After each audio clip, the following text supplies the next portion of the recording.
Hello guys, how are you all? So, today I am going to start Pteridophytes of Plant Kingdom. Hope you all are doing well. Okay, and before that, before starting the our today's session, I hope that all the previous lectures of this chapter are crystal clear in your mind. So let's begin our today's session of Pteridophytes now. पिछले session में मैंने आप लोग को थोड़ा सा pteridophytes के बारे में बता दिया था. इस सेशन में स्टार्टिंग में थोड़ा सा रिवाइज कर लेते हैं, जैसा कि हम हर वीडियो में हर सेशन में करते हैं कि पिछला थोड़ा सा रिवाइज करते हैं. तो पिछले लेक्चर में मैंने आप लोगों को ये बताया था Pteridophytes includes hostels and ferns. Okay, and their purpose. Pteridophytes are used for medicinal purposes. Okay, and they are also used as soil binders. Okay, and evolutionarily, pteridophytes are the first plants on the earth which possess the vascular tissue. Okay, xylem and phloem. They have true root, stem, and leaves. Okay, and as we have studied in bryophytes that main plant body is gametophytic plant body, but in pteridophytes the dominant plant body is sporophyte. Okay, now in these organs possess well defined vascular tissue. Okay, pteridophytes organs possess well defined vascular tissue. Leaves in pteridophytes are of two types: small microphylls and large macrophylls. Microphylls are found in Selaginella. Okay, microphylls are found in Selaginella. Okay, side में मैंने यहाँ copy भी किया है. Microphylls Selaginella and large लिफ मैक्रोफिल्स इन ferns. Okay, यहाँ पर ये लाइन दी भी है. Okay, selaginella. Okay, and small microphylls and selaginella and in ferns macrophylls. Okay, sorry. Now, sporophyte bear sporangia that are subtended by leaf-like appendages. Okay, sporophyte bear sporangia which are subtended by leaf-like appendages. Okay, called sporophylls. Now, these sporophylls may be develop into structures like strobili or cones. Okay, like in Selaginella and Equisetum. Examples are given in Equisetum and Selaginella. In this species, in this genera, the strobili and cones are found. Okay, now the sporophyte germinate to give rise to the spores. the spores जो sporophyte के बाद जो spores form होते हैं, they germinate. ये line बहुत important है. They germinate to give rise to inconspicuous small but multicellular, यहाँ पर multicellular लिखा है, multicellular free living mostly photosynthetic thalloid gametophyte called prothallus. It is very important guys. Prothallus के बारे में है. It is inconspicuous, it is small, it is free living, mostly photosynthetic, it is multicellular gametophyte. Okay, generated by produced by a spores. Okay, formed by a spores after spores. Okay, now gametophytes.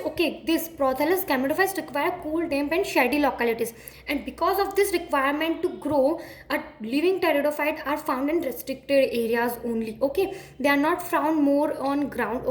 They are found in more in water because of their need of water to fertilization also, and they are restricted area to grow. Because they have a restricted area to grow, and they need water to for fertilization. They spread the spread of living pteridophyte is limited and restricted to narrow geographical regions. Now the gametophytes bear male and female sex organs called antheridia and archegonia respectively. Now water is required for transfer of antherozoids guys. Water is required for transfer of antherozoids to the archegonium. And then antherozoid and egg which is present in archegonium, they fuse and they result in the formation of zygote, and then thereafter zygote produce a multicellular well differentiated sporophyte. Guys, here zygote thereafter produces a multicellular well differentiated sporophyte, which is the dominant phase of the pteridophytes, which we have read in starting of pteridophytes. Now in majority of pteridophytes all the spores are of similar kind. In majority of pteridophytes all the spores are of similar kind, which we called homosporous. In genera like Selaginella and Salvinia, which produce two kind of spores. Macrospores and microspores. So in Selaginella and Salvinia their heterospores are found. Heterospores are found. Now the megaspore and microspore germinate to give rise to male and female gametophyte, and then further gametophyte in these plants are retained on the parent sporophyte for variable time periods. Okay, just because in pteridophytes the main plant body is sporophyte and gametophyte is dependent for a variable period of time in sporophyte, and in bryophyte what we have seen, in bryophytes the sporophyte is dependent on the gametophyte, but it is opposite in the pteridophytes. Okay guys, now the development of zygote into young embryo take place within the female gametophytes. Okay, young embryo में zygote जो है young embryo में convert हो जाता है, female gametophyte में होता है ये सब कुछ. Okay, this event is precursor to the seed habit considered an important step in evolution. This is a very very important line guys, जो यहाँ पे लाइन कही है, एक बार में इसका पढ़ के मतलब बहुत सी बार समझ नहीं आता है. ओके, इन लोगों ने बोला है दिस इवेंट मतलब कि ये जो जाइगोट से एम्ब्रियो बन रहा है फीमेल गैमेटोफाइट में, इस इवेंट की इन लोगों ने यहाँ बात की है. This event is precursor to the seed habit. अब यहाँ पे इन लोगों ने सीड हैबिट के प्रिकर्सर भी बोला और इवोल्यूशन भी यूज़ किया, जस्ट बिकॉज टेरिडोफाइट्स के बाद जिम्नोस्पर्म्स आया. ओके, एंड जिम्नोस्पर्म्स में सीड्स आया इवोल्यूशनरीली. तो okay guys, so I hope you are understanding. Okay, so this event is precursor to the seed habit considered an important step in evolution. just because gymnosperm बाद में आए, seeds बाद में आए, तो यहाँ पे तो सीड बनने का कुछ सवाल उठता ही नहीं है. टेरिडोफाइट्स में सीड तो अब बनेंगे, तो सीड हैबिट के पहले जो प्रोसेस होती है वो टेरिडोफाइट्स में आ गई थी. ये इवोल्यूशनरीली चल रहा है ना, सब कुछ इवोल्यूशनरीली चल रहा है. पहले टेरिडोफाइट्स आए, फिर जिम्नोस्पर्म्स आए, तो ये लाइन उस बात को डेडिकेट कर रही है कि this event of formation of young embryo from zygote is precursor to the seed habit considered an important step in evolution. Okay, now pteridophytes के एग्जाम्पल देख लेते हैं. टेरिडोफाइट्स के क्या क्या एग्जाम्पल दिए हैं, यहाँ पे कुछ क्लासेस दिए टेरिडोफाइट्स के. Okay, psilopsida, lycopsida, sphenopsida, pteropsida and pteris. Psilopsida का एग्जाम्पल है साइलोटम. ओके, इनको लर्न करना बहुत ईजी है, इनके नाम से रिलेट करते जाओ. Okay, psilopsida psilotum, lycopsida selaginella and lycopodium. Okay, sphenopsida equisetum, pteropsida dryopteris, pteris and adiantum. Okay, so this examples are easy to learn. And now अब मैंने साइड में कुछ चीज़ें लिख रखी है, ये आप लोग अगर स्क्रीनशॉट लेना चाहो तो आप लोग ले सकते हो. ये कुछ एक्स्ट्रा चीज़ें हैं, जैसे कि हमने आगे देखा था कि फर्न्स और हॉस्टल्स जो होते हैं वो इंक्लूड होते हैं टेरिडोफाइट्स में. तो फर्न्स कौन होते हैं, टेरोप्सिडा जो क्लास है ये फर्न्स की क्लास है. स्फिनोप्सिडा जो क्लास है ये हॉस्टल्स की क्लास है.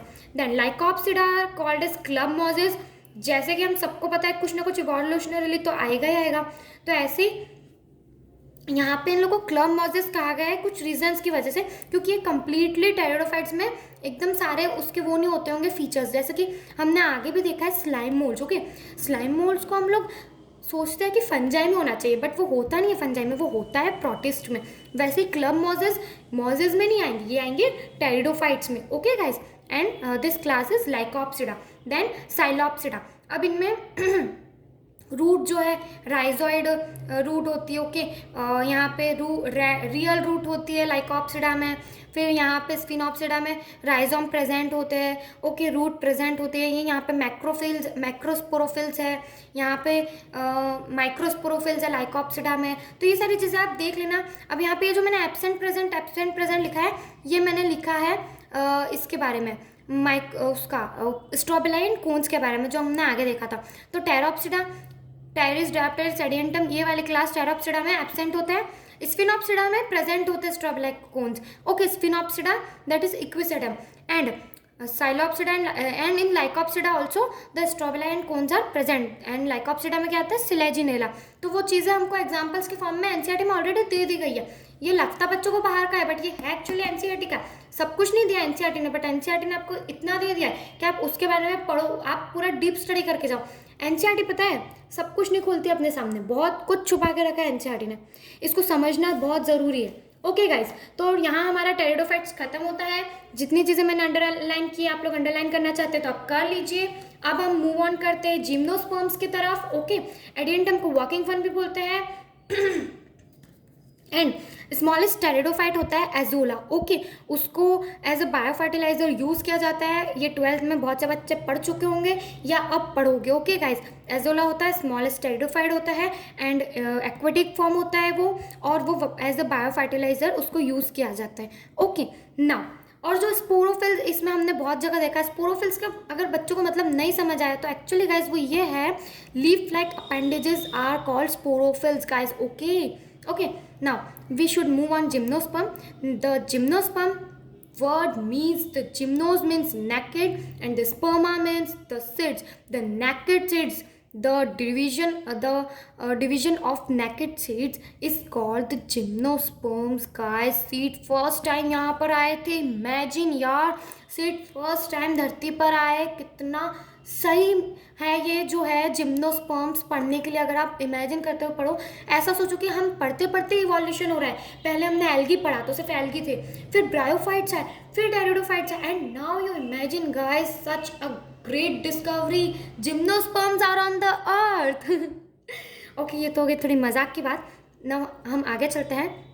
Gymnosperms naked seeds. ओके, अब इसमें जो है ovules after fertilisation and before fertilisation ovules remain naked only. Okay, now gymnosperm includes a variety of plants from medium sized plant to large trees, and they also include shrubs in them. Okay, now one of the gymnosperm, a redwood tree sequoia, is one of the tallest tree species. Okay, now the roots of gymnosperms are generally tap roots. Okay, now roots in some genera have fungal association in the form of mycorrhiza, as in Pinus. Okay guys, Pinus जो है gymnosperms का, उसका fungal association के जो है fungi के साथ associate करके माइकोराइजा एक एसोसिएशन फॉर्म करता है. Okay, now in cycas along with the nitrogen fixing bacteria, they coralloid roots जो होती है वो एसोसिएट करती है नाइट्रोजन फिक्सिंग बैक्टीरिया के साथ. स्मॉल स्पेशलाइज्ड रूट्स होती है कॉरिलॉइड रूट्स. ओके, सो ये दो एसोसिएशन है. एक एसोसिएशन फंजाई के साथ है जिम्नोस्पर्म का, जो कि पाइनस का है. एक है साइकस का एसोसिएशन नाइट्रोजन फिक्सिंग बैक्टीरिया और you can say blue green algae के साथ है. ओके, ब्लू ग्रीन एल्गे में आ सकता है. Okay, now the stems are unbranched as in cycas and branched as in Pinus and Cedrus. Okay guys, the stems may be unbranched in Cycas or may be branched in Pinus or Cedrus. The leaves may be simple or compound. Okay, but in Cycas, pinnate leaves persist for a long years, and the leaves in gymnosperms are well adapted for withstand in extreme conditions, just because they have that much adaptations. Okay, so in conifers, the needle-like leaves reduce the surface area. Their thick cuticle and sunken stomata helps to reduce water loss. तो यहाँ पर conifers के needle like leaves जो है surface area decrease कर रहे हैं. उसके बाद जो थिक क्यूटिकल है और संकन स्टोमेटा है वो वाटर लॉस होने से प्रिवेंट कर रहे हैं. They reduce water loss. Okay guys, okay, so अब हम आगे चलते हैं. Hope the book is visible to you. Okay, so the gymnosperms are heterosporous. Okay, they produce haploid microspores and megaspores. The two kind of spores are produced within the sporangia that are borne on sporophylls. Okay, which are arranged spirally along an axis to form lax or compact strobili और cons. Okay, जो spores है sporangia पे होते हैं, generate होता है, वहाँ पे वो लोग अरेंज्ड होते हैं स्पायरली एक्सिस में. ओके, एंड वो कॉम्पैक्ट फॉर्म में होते हैं, इतना कॉम्पैक्ट, उन्हीं को स्ट्रोबिलाई एंड कोन्स बोला जाता है. द स्ट्रोबिलाई बियरिंग माइक्रोस्पोरोफिल्स, जो स्ट्रोबिलाई माइक्रोस्पोरोफिल्स बियर करते हैं, और microsporangia that are called microsporangiate और मेल स्ट्रोबिलाई. और जब ये माइक्रोस्पोरेंजिया फर्दर डेवलप करता है, एक रिड्यूस्ड फॉर्म में ये हो जाता है develop, reduced and is confined to the limited number of cells, और उसको हम बोलते हैं pollen grain. Yes guys, pollen grain जो हम पढ़ते आ रहे हैं वो ऐसे बनता है. पॉलन ग्रेन से आगे जब पॉलन ग्रेन डिवाइड होके बनेगा तो मेल गैमेट फॉर्म होगा पॉलन ग्रेन से. Now this pollen grains, the development of pollen grain take place within the microsporangia. Okay, then bearing megasporophylls. Now the development of pollen grain takes place within the microsporangia. Now the cones bearing megasporangia are called megasporangiate or female strobili. Now the male or female, ये बहुत important line है, the male or female cones or strobili may be born on the same tree as in Pinus or on the different tree as in Cycas. Okay, in Cycas male and megasporophylls are born on different trees. Now megaspore mother cell is differentiated from one of the cell of the nucellus. ये हम आगे flowering plants वाले chapter में भी पढ़ेंगे, जो कि 12th में है, और बहुत से बच्चे या तो पढ़ चुके हैं, तो उन लोग को पता है कि मेगास्पोर मदर सेल कैसे डिफरेंशिएट होकर फॉर्म होता है न्यूसेलस के एक सेल से। Now the nucellus is protected by envelopes. Envelopes मतलब समझ लो, इंटेग्यूमेंट्स की बात चल रही है यहाँ पे। And the composite structure is called an ovule. Okay, and composite structure is called ovule. जो होते ओव्यूल के अंदर ही, तो जो कंपोजिट स्ट्रक्चर है, न्यूसेलस जो है प्रोटेक्टेड है, ओव्यूल के अंदर न्यूसेलस होता है। Okay, now the ovules are borne on the megasporophylls which may be clustered to form female cones। okay, क्या देखने को मिल रहा है, यही फीमेल कोन्स फॉर्म कर रहा है। Okay, the megaspore mother cell divides meiotically to form 4 megaspores. Okay, जो मेगास्पोर मदर सेल थी वो म्योटिकली डिवाइड करती है, 4 मेगास्पोर्स बनाती है। एंड उन 4 मेगास्पोर्स में से भी गाइस सारे डेवलप नहीं होते, सिर्फ एक मेगास्पोर फर्दर डेवलप होता है मल्टीसेलुलर फीमेल गैमेटोफाइट में, बाकी के 3 डिस्ट्रॉय हो जाते हैं। Okay, so one megaspore from megasporangium one cell develop into a multicellular female gametophyte that bears 2 or more archegonia or female sex organ. The multicellular female gametophyte also retained within the megasporangium। so guys, यहाँ पर bryophytes या pteridophytes की तरह नहीं है कि जो है वो लोग फ्री रहे, जो मेन होता है, जैसे ब्रायोफाइट्स में मेन प्लांट बॉडी है गैमेटोफिटिक, वो फ्री है। यहाँ पर भी जो है टेरिडोफाइट्स में स्पोरोफाइट फ्री होता है। ओके, बट इन लोगों में जो है होते हैं माइक्रोस्पोरेंजिया और मल्टीसेलुलर फीमेल गैमेटोफाइट और मेल गैमेटोफाइट, ये फ्री नहीं होते, डिपेंडेंट होते हैं। Okay guys, unlike bryophytes and pteridophytes, in gymnosperms the male and female gametophytes are male and female gametophytes not have an independent free living existence। okay, the the common they remain, okay, they remain लिखा है यहाँ पे, they remain within the sporangia retained on the sporophytes। okay, वो retained रहते हैं sporophytes पे, okay, sporangia पे। okay, the pollen grain is released। अब यहाँ पे इन लोगों ने प्रोसेस बता दी, फर्दर क्या होता है, pollen grain रिलीज होता है ओके एंथर से, देन फर्दर वो ट्रांसफर होता है एयर के थ्रू, वाटर के थ्रू या इंसेक्ट्स के थ्रू, जिस इवेंट को हम पॉलिनेशन बोलते हैं। फिर वो जाता है फीमेल गैमेटोफाइट के पास। वो कैसे पहुंचता है, स्टिग्मा के थ्रू वो जाता है, जो पॉलन ट्यूब डेवलप होती है, वो पॉलन ग्रेन्स, वो पहले पॉलन ग्रेन जो होते हैं वो फिर डिवाइड हो जाते हैं मेल गैमेट में। तो जो पॉलन ट्यूब है वो मेल गैमेट कैरी करती है ओवरी तक, देन उधर फर्टिलाइजेशन होता है, जाइगोट फॉर्म होता है, देन फिर सीड फॉर्म होता है ओव्यूल से, एंड जाइगोट डेवलप हो जाता है एम्ब्रियो में। तो ये जिम्नोस्पर्म्स की पूरी कहानी अभी खत्म होती है। Next session I hope last session होगा, उसमें हम पढ़ेंगे एंजियोस्पर्म्स के बारे में। आई होप आप लोगों को जिम्नोस्पर्म एंड टेरिडोफाइट्स एकदम क्रिस्टल क्लियर हो गया हो, और कुछ भी डाउट है, कुछ भी क्वेरी है गाइस, प्लीज़ कमेंट सेक्शन में कमेंट करके मुझे ज़रूर बताइए, let me know and I will clear all your doubts. Okay guys, तो तब तक के लिए नेक्स्ट क्लास का वेट कीजिए and take care guys, bye bye.